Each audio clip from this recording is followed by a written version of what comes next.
ओम शांति। आज सुनेंगे हम 3/12/1978 के अव्यक्त महावाक्य पाप और पुण्य की गुह्य गति।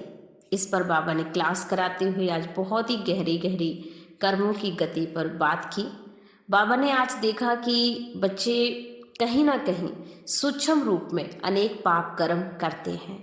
ऐसे ऐसे पाप कर्म हो जाते हैं जो शायद हमें एहसास भी नहीं होते। इन बातों को लेकर बाबा ने चर्चा करते हुए पूछा कि जितना बच्चे आवाज़ में आने का अभ्यास है, क्या आवाज़ से परे रहने का भी अभ्यास इतना ही है कि जब चाहो रमणीकता में आ जाओ और जब चाहो साइलेंस में चले जाओ। तो शांत के साथ साथ शांत और अति रमणीक के साथ रमणीक भी हो जाओ। क्या ऐसे एवर रेडी बन गए हो कि जब चाहो जैसी स्थिति बनाना चाहो बना सकते हो? क्योंकि आप इंडिविजुअल रूप में बड़ी बात नहीं है ये, लेकिन आप संगठन को चला रहे हो। आप विश्व परिवर्तन के निमित्त आत्माएं हो और विश्व परिवर्तन की स्वरूप आत्माएं अगर साइंस द्वारा साइलेंस शक्ति का नाम वाला करने वाली आत्माएं अगर खुद ही कमजोर होंगी तो फिर वो दूसरों को कैसे ये अनुभव करा सकती हैं। इसलिए समय प्रमाण अव्यर्थ की बातों को छोड़ो और समर्थी स्वरूप बनो।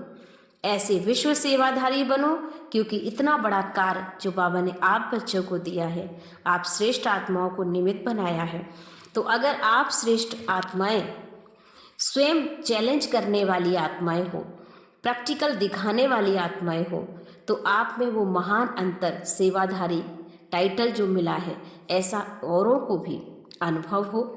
क्योंकि संकल्प द्वारा भी अगर पाप हो रहा है, संकल्प के भी पाप का भी प्रत्यक्ष फल प्राप्त होता है। तो संकल्प में भी स्वयं की कमजोरी किसी भी विकार की पाप के खाते में जमा होती है।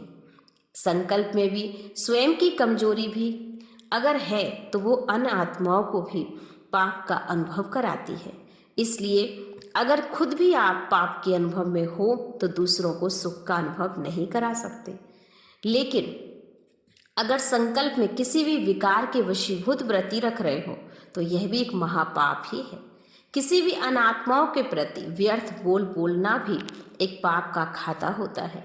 ऐसे कर्म अर्थात संबंध संपर्क द्वारा किसी के प्रति भी अगर आप शुभ भावना के बजाय अशुभ भावना रख रहे हो, व्यर्थ भावना की जगह घृणा भाव रख रहे हो, ईर्ष्या की भावना पाप का खाता बढ़ा रही है।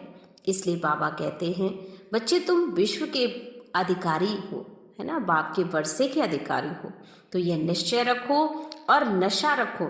लेकिन नशा और ईर्ष्या दोनों मिक्स हो गई है, इस कारण से प्राप्ति में भी फर्क आ गया है।